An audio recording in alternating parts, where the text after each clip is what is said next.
Good morning all of you. Discovery classes Jaipur YouTube channel में आपका हार्दिक अभिनंदन एवं स्वागत है।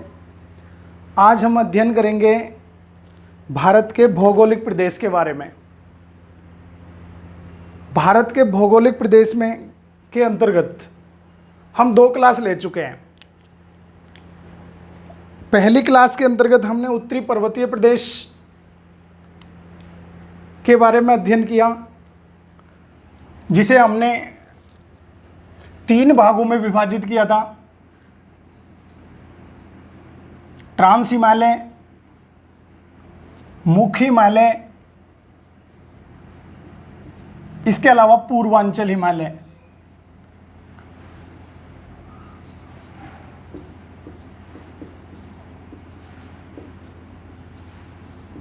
भौगोलिक विभाजन।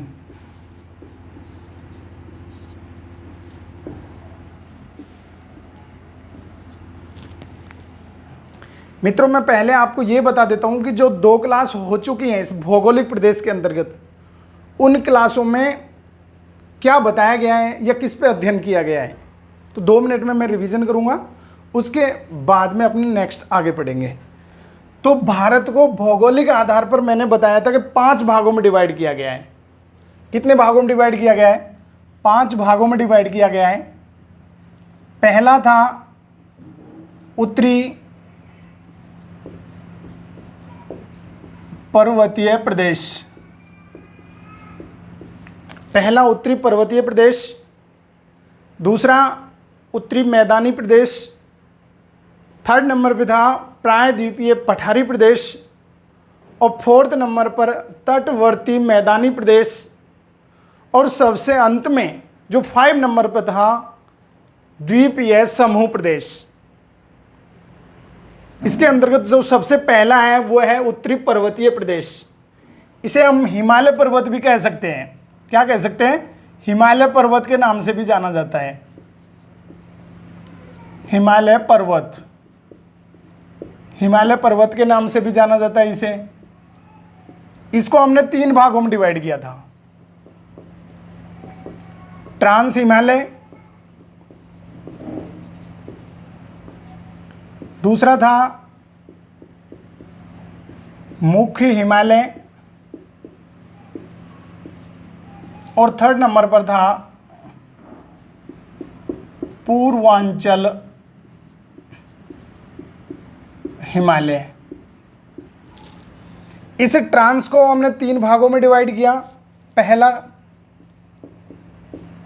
काराकोरम रेंज या काराकोरम श्रेणी, चलो नीचे लिख देता हूं, काराकोरम श्रेणी। 2nd नंबर पर था लद्दाख श्रेणी, और 3rd नंबर पर था जास्कर श्रेणी। इसके अलावा मुख्य हिमालय को भी हमने 3 भागों में डिवाइड किया।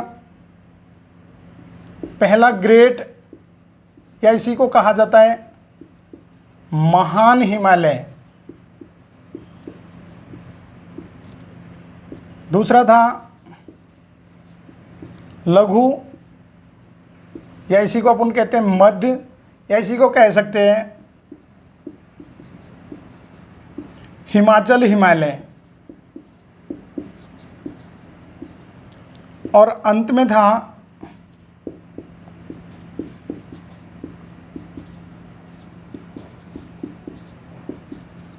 शिवालिक श्रेणी। और पूर्वांचल के हमने डिवाइड, इसका कोई पार्ट नहीं किया या इसका कोई विभाजन नहीं किया जाता है। मित्रों, 1 मिनट में फैन चला देता हूं।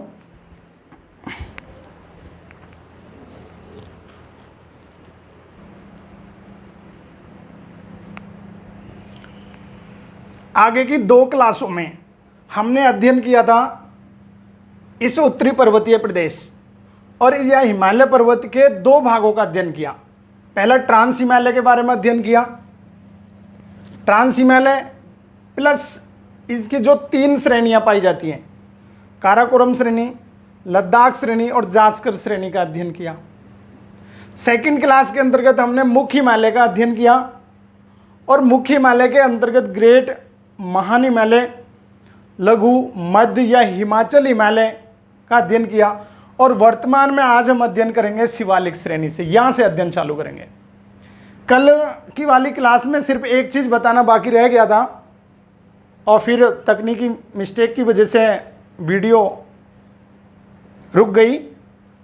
तो लघु हिमालय के अंतर्गत सिर्फ इतना बताना रह गया था कि जो भारत के सबसे बड़े या सबसे प्रसिद्ध जो हिल स्टेशन पाए जाते हैं वो सभी कहाँ पाए जाते हैं, अमूमन इस लघु हिमालय के अंतर्गत पाए जाते हैं।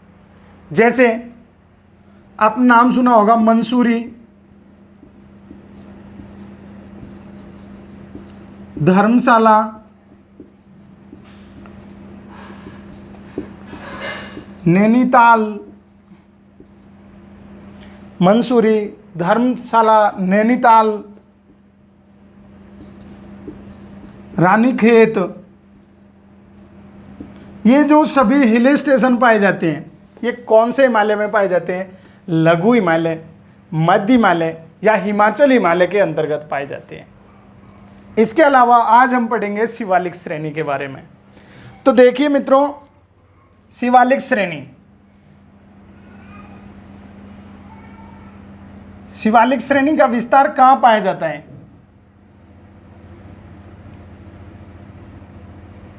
इस प्रकार से ये भारत का मैप है। सबसे ऊपर आपको मैंने बताया ट्रांस हिमालय, ट्रांस हिमालय के बाद में मुख्य हिमालय, और मुख्य हिमालय में 3 पार्ट डिवाइड किए थे। फर्स्ट नंबर पे ग्रेट हिमालय, इसके बाद में लघु हिमालय, और ये जो सबसे लास्ट में है इसे हम कहते हैं कौन सी श्रेणी?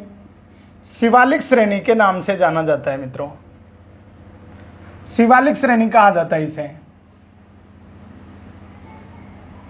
शिवालिक श्रेणी के नाम से जाना जाता है। थर्ड नंबर मैं यहां लिख देता हूं,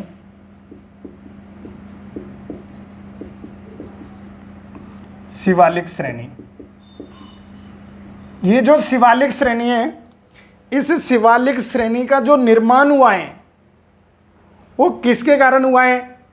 तो इसके उत्तर में स्थित है ग्रेट हिमालय और लघु हिमालय। इन ग्रेट हिमालय और लघु हिमालय के अवसादों के कारण जो सेडिमेंट्स जो जमा किए गए हैं, उन अवसादों से किस श्रेणी का निर्माण हुआ है?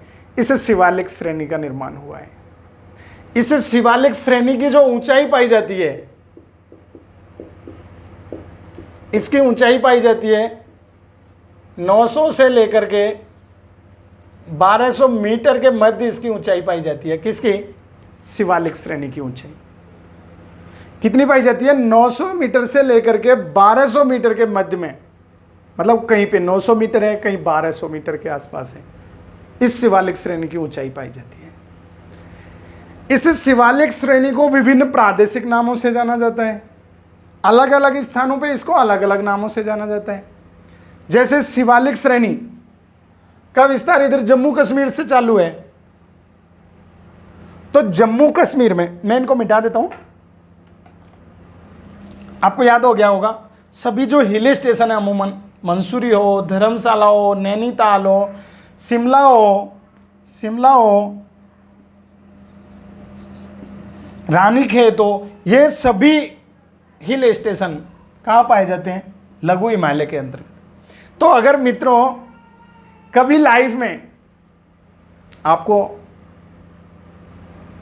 फैमिली के साथ में अगर घूमने की रिक्वायरमेंट पड़े, ऐसी कंडीशन पैदा हो जाए, तो मैं तो यही सजेशन दूंगा कि आपको घूमने यहाँ जाना है। और कौन से हिमालय के अंतर्गत? तो लघु हिमालय के अंतर्गत, मध्य हिमालय या हिमाचल हिमालय के अंतर्गत आप जाओगे और उस दिन फिर आपको मेरी याद आएगी कि सर ने बताया था। इसके अलावा शिवालिक श्रेणी को विभिन्न प्रादेशिक नामों से जाना जाता है। जैसे जम्मू कश्मीर में इनको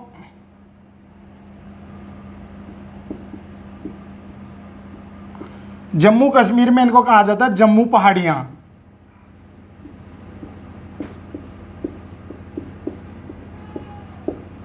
जम्मू कश्मीर में जम्मू पहाड़ियां कहा जाता है।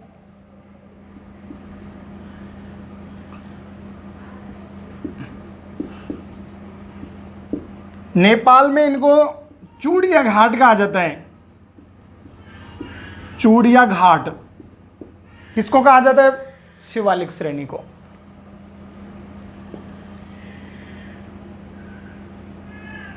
उत्तराखंड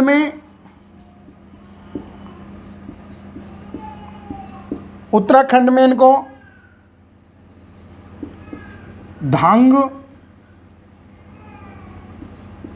धांग या फिर इनको कहा जाता है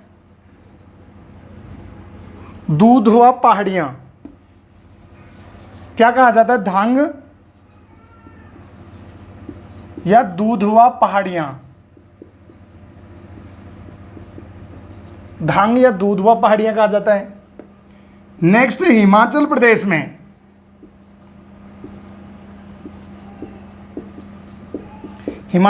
में इनको कहा जाता है मिसमी, अबोर, मिरी, मिसमी, अबोर, मिरी आदि नामों से जाना जाता है इनको। कहां पर? हिमाचल प्रदेश में।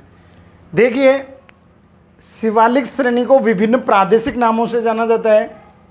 जम्मू कश्मीर में इनको जम्मू पहाड़ियां कहा जाता है। नेपाल में इनको क्या कहा जाता है? चूड़िया घाट कहा जाता है। उत्तराखंड में इनको धांग या दूधवा पहाड़ियां कहा जाता है। इसके अलावा हिमाचल प्रदेश में इनको मिसमी, अबोर या मिरी पहाड़ियों के नाम से जाना जाता है। किसे? शिवालिक श्रेणियों को।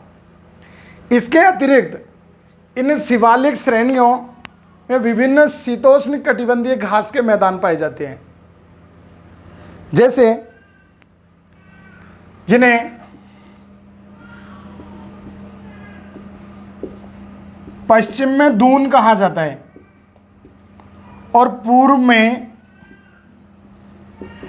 क्या कहा जाता है? द्वार कहा जाता है। शीतोष्ण कटिबंधीय घास के मैदान पाए जाते हैं जिन्हें पश्चिम में दून कहा जाता है और पूर्व में द्वार कहा जाता है। जैसे आपने उदाहरण सुना होगा, देहरादून सुना है क्या? देहरादून, निहंग द्वार, देहरादून या निहंग द्वार, ये अपन को याद रखना है। किसके अंतर्गत? शिवालिक श्रेणियों के अंतर्गत। एक बार मैं रिवीजन करवा देता हूं कि शिवालिक श्रेणियां किसको भाग है? मुख्य हिमालय का पार्ट है। कौन से नंबर का पार्ट है? 3rd नंबर का पार्ट है। इसका जो निर्माण हुआ है ये ग्रेट हिमालय और लघु हिमालय के द्वारा जो सेडिमेंट्स जमा किए गए हैं उनसे किसका निर्माण हुआ है? शिवालिक हिमालय का निर्माण हुआ है। शिवालिक हिमालय की जो ऊंचाई पाई जाती है, कितनी पाई जाती है? 900 से लेकर के 1200 मीटर के मध्य इसकी ऊंचाई पाई जाती है। इस शिवालिक श्रेणी को या शिवालिक हिमालय को विभिन्न स्थानों पर विभिन्न प्रादेशिक नामों से जाना जाता है। जैसे जम्मू कश्मीर में इनको जम्मू पहाड़ियाँ कहा जाता है, नेपाल में इन्हें चूड़िया घाट कहा जाता है, उत्तराखंड में धांग या दूधवा पहाड़ियों के नाम से जाना जाता है, हिमाचल प्रदेश में इनको मिसमी, अबोर या फिर मिरी कहा जाता है, और इन्हें पश्चिम में इनको दून कहा जाता है और पूर्व में इनको द्वार कहा जाता है। द्वार उदाहरण याद रखना है आपको, जैसे देहरादून और द्वार में हो जाएगा निहंग द्वार। तो ये आपको याद रखना है किसके अंतर्गत? शिवालिक श्रेणी के अंतर्गत। तो ये हमारा कंप्लीट हो गया मुख्य हिमालय। अब हम बात करेंगे 3rd नंबर पूर्वांचल हिमालय के बारे में। तो आप नेक्स्ट हेडिंग लिख लीजिए, पूर्वांचल हिमालय। ये पूर्वांचल हिमालय ये उत्तरी पर्वतीय प्रदेश का तीसरा भाग है। किसका पार्ट है ये? उत्तरी पर्वतीय प्रदेश का 3rd नंबर का भाग है पूर्वांचल हिमालय। मैं मानता हूं कि आपकी समझ में आ रहा होगा।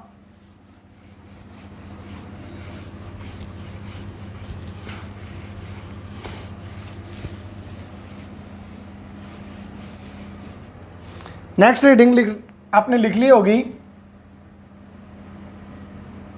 पूर्वांचल हिमालय।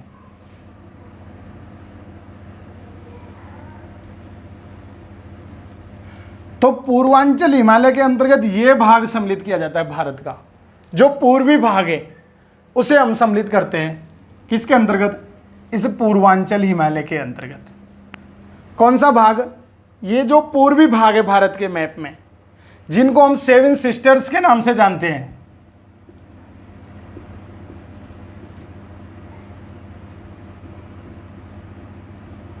सेवन सिस्टर्स के नाम से जानते हैं, वो पार्ट इस पूर्वांचल हिमालय के अंतर्गत सम्मिलित किए जाते हैं।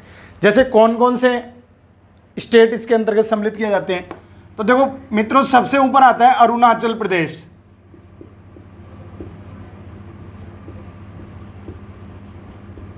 अरुणाचल प्रदेश। उसके बाद आता है नागालैंड, नेक्स्ट आता है मणिपुर, और यहां पर नीचे आता है मिजोरम। इसके बाद में यहां पे इस प्रकार से एक पार्ट आता है जिसको अपन बोलते हैं त्रिपुरा, और यहां जो पार्ट आता है इसे हम कहते हैं मेघालय, और यहां आसाम को सम्मिलित किया जाता है। तो कितने स्टेट आते हैं इसके अंतर्गत, 7 राज्यों को सम्मिलित किया जाता है।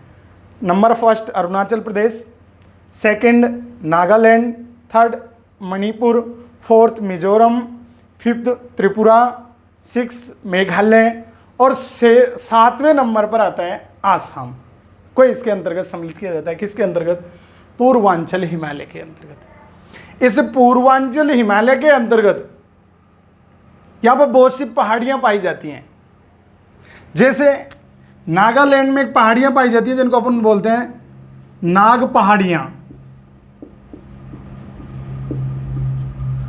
मणिपुर में जो पहाड़ियां पाई जाती हैं उनको मणिपुर पहाड़ियों के नाम से जाना जाता है। और मेघालय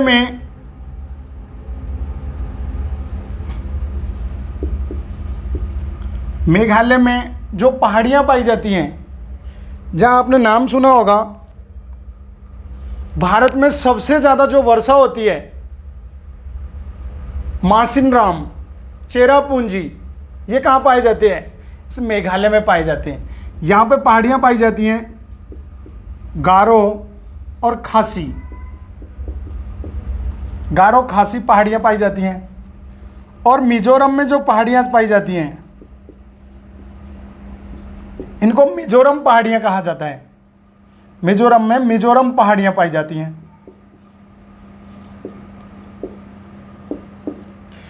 इन नाग पहाड़ियों की जो सबसे ऊंची जो चोटी है मित्रों, वो सबसे ऊंची चोटी है इसकी सरामती। कौन सी पहाड़ियों की सबसे ऊंची चोटी, सबसे ऊंची चोटी। इन नाग पहाड़ियों की सबसे ऊंची चोटी है सरामती। इन मणिपुर पहाड़ियों की सबसे ऊंची चोटी है, इसको बोलते हैं अपन सिरोही। सिरोही नहीं, सिरोही। मेघालय में गारो और खासी पहाड़ियां पाई जाती हैं। और मिजोरम पहाड़ियों की जो सबसे ऊंची चोटी है उसको हम बोलते हैं ब्लू हिल। ब्लू हिल के नाम से जाना जाता है। तो मैं समझता हूं आपको याद हो गई होंगी। नाग पहाड़ियों की सबसे ऊंची चोटी सरामती, मणिपुर पहाड़ियों की सबसे ऊंची चोटी सिरोही, और मेघालय में जो पाई जाती है वो गारो और खासी पहाड़ियां पाई जाती हैं। जहां पे सबसे ज्यादा वर्षा होती है कहां पर होती है, मासिनराम। मासिनराम, चेरापूंजी। ये मासिनराम और चेरापूंजी कहां पर है, मेघालय में स्थित है। यहां पे लगभग 1100 सेंटीमीटर वर्षा होती है। पहले चेरापूंजी में होती थी और वर्तमान में कहां पे होती है, मासिनराम में होती है। इसके अलावा मिजोरम पहाड़ियां पाई जाती है मिजोरम में, और जिनकी जो सबसे ऊंची जो चोटी है उसका नाम है ब्लू हिल। इसके अलावा मैं आपको बताना चाहूं कि हिमालय पर्वत का विस्तार यहां से प्रारंभ हुआ।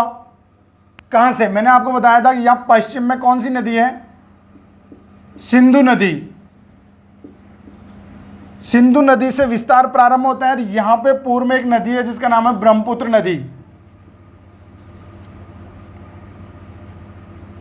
कौन सी नदी है? ब्रह्मपुत्र नदी। इस ब्रह्मपुत्र नदी तक पाया जाता है। कहां पे? भारत में। इसके अलावा भी हिमालय पर्वत का विस्तार इधर पाया जाता है, म्यांमार में। कहां पाया जाता है? म्यांमार। और म्यांमार में जो विस्तार पाया जाता है,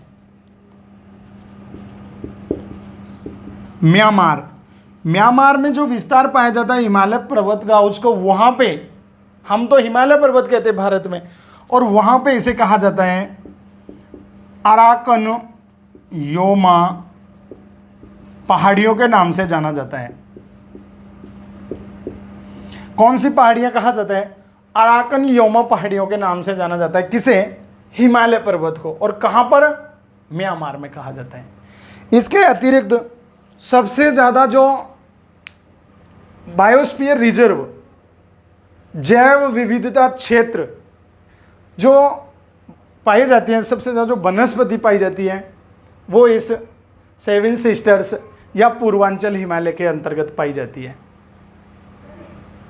तो ये आपको याद रखना था कि इसके अंतर्गत उत्तरी पर्वतीय प्रदेश के अंतर्गत। और नेक्स्ट अब जो आपको आता है, जिसे हम बोलते हैं उत्तरी मैदानी प्रदेश। तो सेकंड नंबर आप लिख करके हेडिंग लिखोगे उत्तरी मैदानी प्रदेश।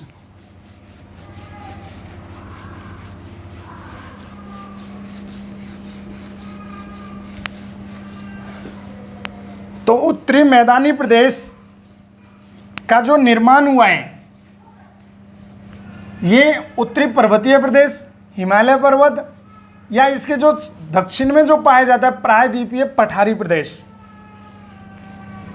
हिमालय पर्वत या प्रायद्वीपीय पठारी प्रदेश, इन दोनों के द्वारा जो नदियां प्रवाहित होती हैं यहाँ पे, और उन नदियों के द्वारा जो सेडिमेंट्स जमा किए जाते हैं, उन सेडिमेंट्स के द्वारा इसका निर्माण हुआ है। किसका?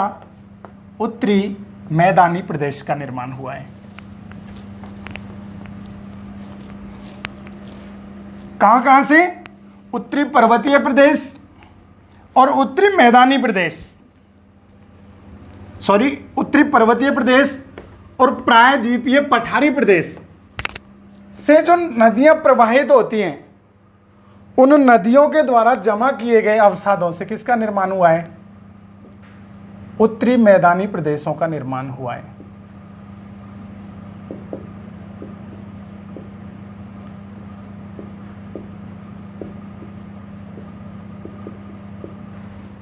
एक मिनट।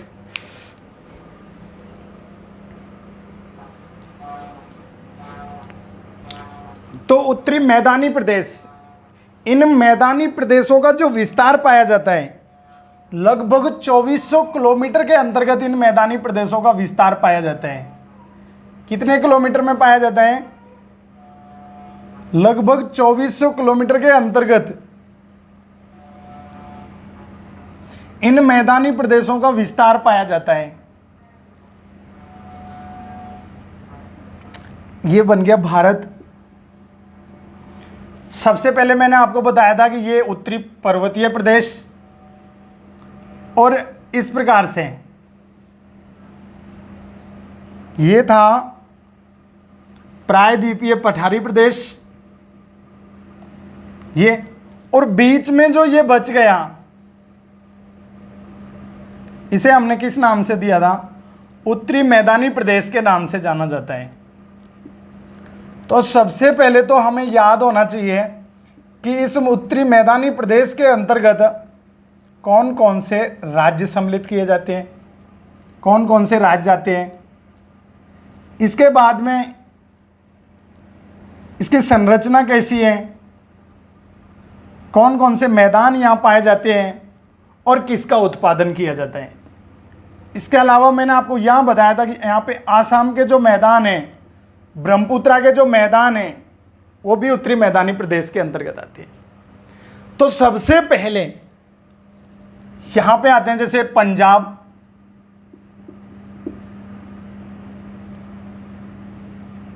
हरियाणा,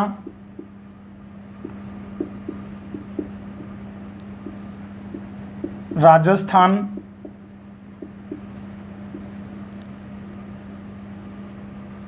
इसके अलावा दिल्ली वाला जो भाग है केंद्र शासित प्रदेश, दिल्ली,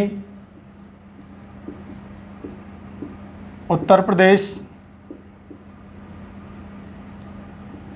बिहार, पश्चिमी बंगाल, ये भाग पूर्णतः आते हैं। जैसे पंजाब, हरियाणा, राजस्थान, दिल्ली, उत्तराखंड, बिहार और पश्चिम बंगाल। इनके अलावा भी कुछ स्टेट आते हैं जिनका, जैसे किसी का उत्तरी भाग, किसी का दक्षिणी भाग, किसी का पश्चिमी भाग, किसी का पूर्वी भाग सम्मिलित किया जाता है। जैसे कुछ पार्ट, थोड़ा भाग गुजरात का आता है, इसका उत्तरी भाग सम्मिलित किया जाता है। यहां पे मध्य प्रदेश का आता है और मध्य प्रदेश का भी उत्तरी भाग सम्मिलित किया जाता है। और इसके अलावा यहां पे जैसे उत्तराखंड, तो उत्तराखंड का जो दक्षिणी भाग है, जो हरिद्वार वाला पार्ट है, वो इस उत्तरी मैदानी प्रदेश के अंतर्गत सम्मिलित किया जाता है। और फिर असम इसके अंतर्गत सम्मिलित किया जाता है। तो आपकी समझ में आ रहा होगा, मैं आपको रिपीट करवा देता हूं। उत्तरी मैदानी प्रदेश, इनका जो विस्तार पाया जाता है इस प्रकार से, लगभग 2400 किलोमीटर क्षेत्र में इनका विस्तार पाया जाता है, लंबाई में 2400 किलोमीटर। तो पंजाब, हरियाणा, राजस्थान, गुजरात, मध्य प्रदेश, दिल्ली, उत्तराखंड, उत्तर प्रदेश, बिहार, पश्चिमी बंगाल और असम राज्य के अंतर्गत इनका विस्तार पाया जाता है, उत्तरी पर्वतीय प्रदेश। मैंने अभी आपको बता दिया था कि उत्तरी पर्वतीय प्रदेश का, उत्तरी मैदानी प्रदेश, उत्तरी पर्वतीय प्रदेश और प्रायद्वीपीय पठारी प्रदेश, इन दोनों से जो नदियां प्रवाहित होती हैं, उन नदियों के द्वारा जमा किए गए सेडिमेंट्स अवसादों के द्वारा किन मैदानों का निर्माण हुआ है? उत्तरी मैदानों का निर्माण हुआ है। ये भारत के सबसे उपजाऊ मैदान है, सबसे जलोढ़ मैदान है, सबसे ज़्यादा कृषि उत्पादन यहाँ से प्राप्त किया जाता है, उत्तरी मैदानी प्रदेश के अंतर्गत से। इस उत्तरी मैदानी प्रदेश को संरचना के आधार पर और प्रादेशिक आधार पर चार भागों में डिवाइड किया गया है। किस आधार पर? उत्तरी मैदानी प्रदेश को पहला संरचना के आधार पर, संरचना के आधार पर और एक प्रादेशिक आधार पर। प्रादेशिक आधार पर इनको चार भागों में विभाजित किया गया है। संरचना के आधार पर 4 भाग कौन से हैं और प्रादेशिक आधार पर इसके 4 पार्ट कौन से हैं? पहला, संरचना के आधार पर इसको बोला जाता है भाबर प्रदेश। भाबर प्रदेश पहला, भाबर प्रदेश। सेकंड, तराई प्रदेश। थर्ड, बांगर प्रदेश। और 4th नंबर पर है खादर प्रदेश।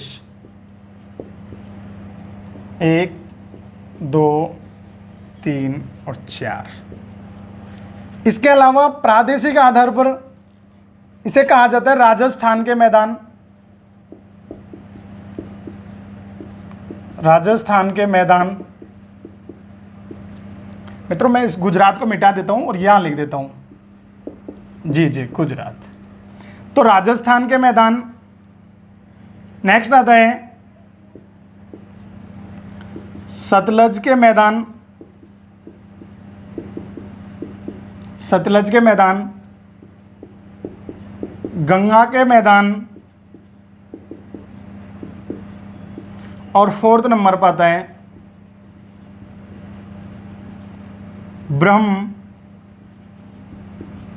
ब्रह्मपुत्र के मैदान। किसकी बात कर रहे हैं हम? उत्तरी पर्वतीय प्रदेश। उत्तरी पर्वतीय प्रदेश को दो भागों में डिवाइड करते हैं, पहले संरचना के आधार पर और दूसरा प्रादेशिक आधार पर। संरचना के आधार पर और दूसरा प्रादेशिक आधार पर।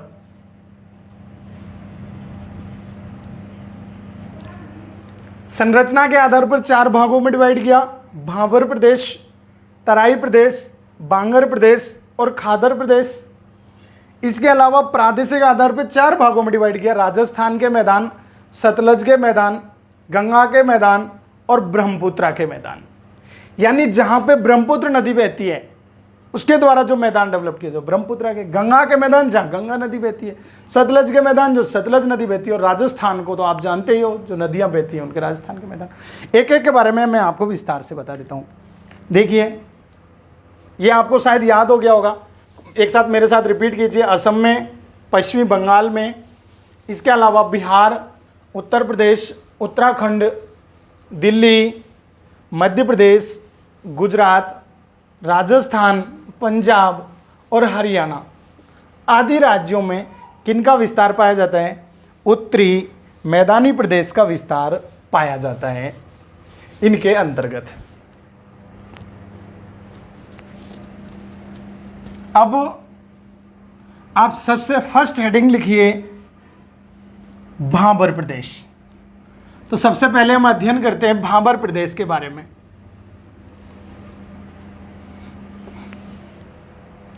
ये जो भाबर प्रदेश होते हैं ये कहां पाए जाते हैं?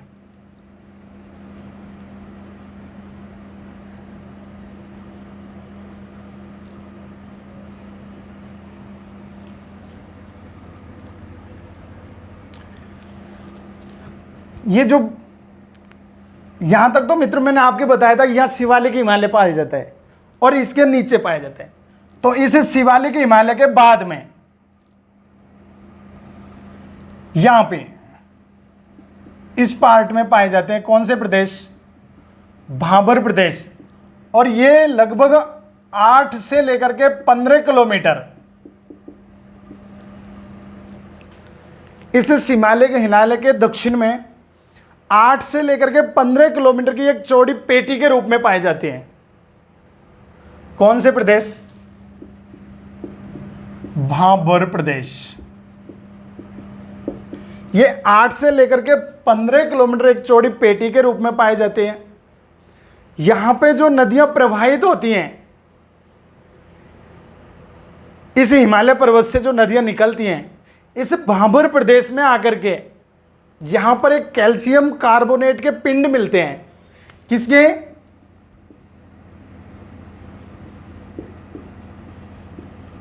Calcium carbonate. ये कैल्शियम कार्बोनेट के पिंड मिलते हैं जिन्हें हम हमारी भाषा में, लोकल भाषा में कंकर कहते हैं। ये जो कंकर पाए जाते हैं और इस भाबर प्रदेश में आकर के नदियां इन कैल्शियम कार्बोनेट के बने हुए पिंडों के अंदर प्रवेश कर जाती हैं और सतह पे अदृश्य हो जाती हैं। ये क्वेश्चन जो रीट की एग्जाम हुई थी, उस रीट की एग्जाम में पूछा गया था कि नदियां किस प्रदेश के अंतर्गत अदृश्य हो जाती है। उनमें चारों ऑप्शन थे, भाबर प्रदेश, तराई प्रदेश, बांगर प्रदेश और खादर प्रदेश। अलग अलग इंस्टीट्यूट ने अलग अलग आंसर की निकाली और फाइनल आंसर की में भाबर प्रदेश को माना था। तो आपको याद रखना है कि भाबर प्रदेश का विस्तार शिवालिक हिमालय के दक्षिण में स्थित 8 से 15 किलोमीटर की चौड़ाई में एक पेटी के रूप में पाया जाता है। यहाँ पर कैल्शियम कार्बोनेट के बने हुए कंकड़ पाए जाते हैं और नदियाँ सतह पे अदृश्य हो जाती हैं और यहाँ पे उपजाऊपन या जलोढ़ मिट्टी के मैदान नहीं पाए जाते हैं। कम मात्रा में यहाँ पे उपजाऊ भूमि पाई जाती है, या कह सकते हैं हम कम मात्रा में उत्पादन प्राप्त होता है। इसके अलावा नेक्स्ट सेकंड नंबर पर इसके दक्षिण में पाए जाते हैं जिनको हम बोलते हैं तराई के मैदान। इनमें मैं इस प्रकार से सिंबल बना देता हूं।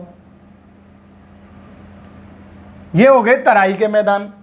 इन तराई के मैदानों का विस्तार पाया जाता है 15 से लेकर के 30 किलोमीटर में। किस प्रकार से? यहां पर कितना पाया जाता है? 15 से लेकर के 30 किलोमीटर में इनका मैदानों का विस्तार पाया जाता है, जिसको अपन क्या नाम देते हैं? तराई के मैदान। तराई के मैदान। और ये कौन से हो जाएंगे? भाबर के मैदान। ये तराई के मैदान। ये तराई के मैदान भाबर प्रदेशों के दक्षिण में 15 किलोमीटर से लेकर के 30 किलोमीटर की एक चौड़ी पट्टी के रूप में पाए जाते हैं। कौन से मैदान? तराई के मैदान। ये तराई के मैदानों में नदियां पुनः सतह पर बहना प्रारंभ कर देती है। यहां पर भी कैल्शियम कार्बोनेट के पिंड मिलते हैं, कंकड़ पाए जाते हैं और दलदली भूमि पाई जाती है। तो दलदल की अगर बात की जाए कहां पाए जाते हैं इन चारों प्रदेशों के अंतर्गत, तो आपको याद रखना है तराई प्रदेशों के अंतर्गत दलदल पाए जाते हैं। और सबसे ज्यादा जो वनस्पति पाई जाती है वो किस प्रदेश के अंतर्गत पाई जाती है? सबसे ज्यादा वनस्पति इन तराई प्रदेशों के अंतर्गत पाई जाती है। उत्पादन की दृष्टि से ये भाबर प्रदेशों से अच्छे होते हैं। आपको याद हो जाएंगे, भाबर प्रदेश 8 से 15 किलोमीटर की चौड़ाई में पाए जाते हैं। तराई प्रदेश 15 से 30 किलोमीटर की चौड़ी एक पट्टी के रूप में पाए जाते हैं। यहाँ पे नदियाँ सतह पर बहना प्रारंभ कर देती हैं। यहाँ पे भी कैल्शियम कार्बोनेट के पिंड पाए जाते हैं, कंकर पाए जाते हैं। और यहाँ पे सबसे ज़्यादा वनस्पति पाई जाती है और दलदली भूमि पाई जाती है। किस प्रदेश के अंतर्गत? इस तराई प्रदेश के अंतर्गत। और थर्ड नंबर पर जो आता है, जिसको हम कहते हैं, ये थर्ड नंबर, और थर्ड नंबर पर इसे हम सम्मिलित करते हैं, इसको मैं पूरा ही रंग देता हूं, जिसे आप बताइए किस नाम से जाना जाता है? मैंने डायग्राम में उधर लिखा हुआ है। इसे कहा जाता है कौन सा प्रदेश? बांगर प्रदेश के नाम से जाना जाता है। इसको मैं यहां लिख देता हूं, बांगर प्रदेश। ये जो बांगर प्रदेश होते हैं ये तराई प्रदेश के दक्षिण में स्थित होते हैं।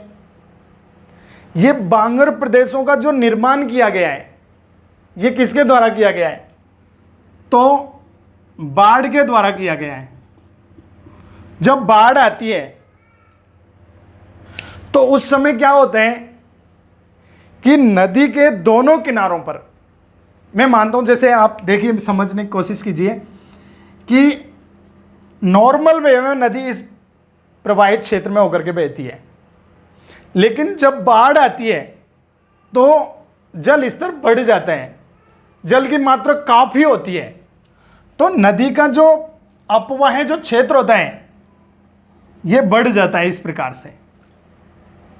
और आपने अगर नदी देखी हो तो अगर कंटिन्यू अगर नदी बहती है तो नीचे बहती है, और जब बाढ़ आती है तो उसके दोनों किनारों पर एक सीढ़ी नुमा आकार में आकृति बन जाती है। उस सीढ़ी नुमा आकार में जो आकृति बनती है उन मैदानों को ही हम कौन से मैदान कहते हैं? बांगर प्रदेश या बांगर के मैदान कहा जाता है। यानी बाढ़ के द्वारा निर्मित किए गए नदी के दोनों किनारों पर जो मैदान पाए जाते हैं वो कैसे मैदान होते हैं? बांगर के मैदान होते हैं। ये उपजाऊपन, अच्छे उपजाऊ क्षेत्र होते हैं, उत्पादन की दृष्टि से बेस्ट क्षेत्र होते हैं। इन बांगर प्रदेशों में कैसे मिट्टी पाई जाती है? इसमें प्राचीन जलोढ़ मिट्टी पाई जाती है। कैसी पाई जाती है? प्राचीन जलोढ़ मिट्टी पाई जाती है। किस प्रदेश के अंतर्गत? बांगर प्रदेश के अंदर। क्योंकि आपको पता है कि बाढ़ जो आती है वो रोजाना तो आती नहीं, हर साल तो आती नहीं, 10-5 साल में एक बार बाढ़ आती है। तो ये कैसे उपजाऊ क्षेत्र होते हैं? ये प्राचीन जलोढ़ मिट्टी से निर्मित उपजाऊ क्षेत्र। अगर एक भाषा में कहे, एक लाइन में कहे, तो आप कह सकते हैं कि बांगर क्षेत्र जो प्राचीन जलोढ़ मिट्टी से निर्मित मैदानी क्षेत्र हैं उनको हम क्या कहते हैं? बांगर के मैदान कहते हैं। ये उपजाऊ की दृष्टि से बेस्ट क्षेत्र होते हैं। गेहूं का उत्पादन, चावल का उत्पादन इसमें सबसे ज्यादा बहुतायत मात्रा में किया जाता है। किन प्रदेशों में? बांगर प्रदेशों के अंतर्गत। इन बांगर प्रदेशों का विस्तार यहां पे पाया जाता है, इधर से पंजाब, हरियाणा, उत्तर प्रदेश, बिहार और कुछ पश्चिम बंगाल। इसके अंतर्गत इन राज्यों में कौन से प्रदेश पाए जाते हैं? बांगर प्रदेशों का विस्तार पाया जाता है। नेक्स्ट, सबसे लास्ट में जो 4th नंबर पर बचे हैं उन्हें हम कहते हैं, ये 4 नंबर, और इनको कहते हैं खादर के मैदान। खादर के मैदान 4th नंबर। ये जो खादर के मैदान होते हैं ये उत्तरी मैदानी प्रदेश के सबसे दक्षिणी भाग हैं।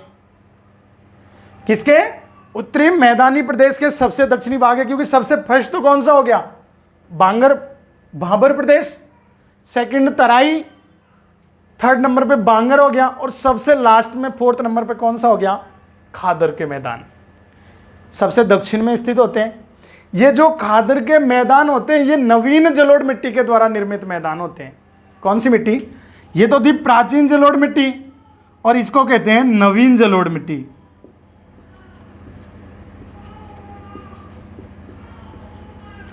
नवीन जलोढ़ मिट्टी से निर्मित जो मैदान होते हैं उनको अपन क्या कहते हैं? खादर के मैदान।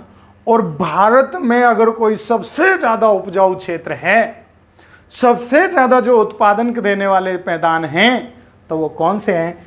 खादर के मैदान। क्योंकि इसमें कैसी मिट्टी होती है? नवीन जलोढ़ मिट्टी होती है। जबकि बांगर के मैदान उपजाऊ उत्पन्न होते हैं, बेस्ट होते हैं, लेकिन ये प्राचीन जलोढ़ मिट्टी से होते हैं। तो उपजाऊपन, हर बार कृषि आप करोगे तो कृषि की जो फर्टिलिटी है, उसकी जो उत्पादन देने की जो क्षमता है, वो क्या है? वर्ष दर वर्ष कम होती जाएगी। जबकि ये कैसे होते हैं? नवीन जलोढ़ मिट्टी से निर्मित होते हैं कि ये नदी के जो बीच में जो नदी बहती है हर साल, उसके अंतर्गत पाए जाते हैं। तो कौन से मैदान होते हैं? खादर के मैदान। ये मैं समझता हूँ आपको याद हो गया होगा। एक बार मैं आपको 2 मिनट के अंदर रिवीजन करवा देता हूँ। हम बात कर रहे थे उत्तरी मैदानी प्रदेश।